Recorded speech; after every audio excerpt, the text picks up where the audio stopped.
ছুটি পাওয়া গেছে, তাই এই ছুটিটা একদম ওয়েস্ট করব না, তাই আমরা বেরিয়ে পড়েছি মাইসোর ঘুরতে। তো মাইসোরে রয়েছি আমরা, আর এখানে প্রথম দিনই আমরা ঘুরতে বেরিয়েছি মাইসোর রেলওয়ে মিউজিয়ামে।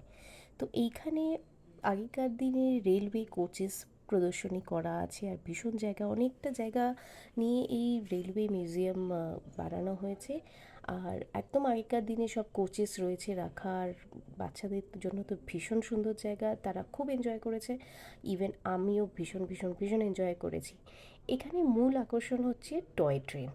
তো টয় ট্রেন করে সবাই মিলে সপরিবারে বেশ দুটো রাউন্ড ঘুরিয়ে দেয়, আর সুন্দর সুন্দর করে স্টেশন বানানো হয়েছে একদম। যে আমরা টয় ট্রেনে যেটা মজাটা উপভোগ করি, এখানে সেই টয় ট্রেনের মজাটা উপভোগ করা যায়। তো বাচ্চাদের সাথে আমরাও মোটামুটি বাচ্চা হয়ে গেছি, আর দারুণ দারুণ দারুণ মজা করেছি। তো যারা মাইসোর আসবেন অবশ্যই রেল মিউজিয়ামটা ঘুরবেন, কেন এটা একটা আলাদাই এক্সপিরিয়েন্স দেখার জন্য। এরপরে আমাদের নেক্সট ডেস্টিনেশন হচ্ছে আপসাইড ডাউন পার্ক। এটাও ভীষণ সুন্দর একটা জায়গা, দারুণ। এখানে এখানে স্নো পার্কও আছে, তো বাচ্চারা যদি এনজয় করতে চায় তো এটা হচ্ছে দারুণ জায়গা। এখানে সব কিছু উল্টো করা আছে, আর সেখানে দাঁড়িয়ে আমরা অনেক ছবি তুলেছি, আর খুব সুন্দর সুন্দর এক্সপিরিয়েন্স হয়েছে এখানে। আর দারুণ দারুণ মজা হয়েছে।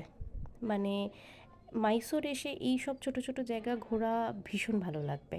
খুব বেশি টিকিট কস্ট নয়, কিন্তু বাচ্চারাও যেরকম এনজয় করবে তেমন আমরা বড়রাও এটাতে খুব এনজয় করতে পারি। সব থেকে মজা হয়েছিল ইলিউশন টানেলটাতে, একদম মাথা আমার ঘুরছিল। অল ওভার দারুণ এক্সপিরিয়েন্স, দারুণ মজা করেছি।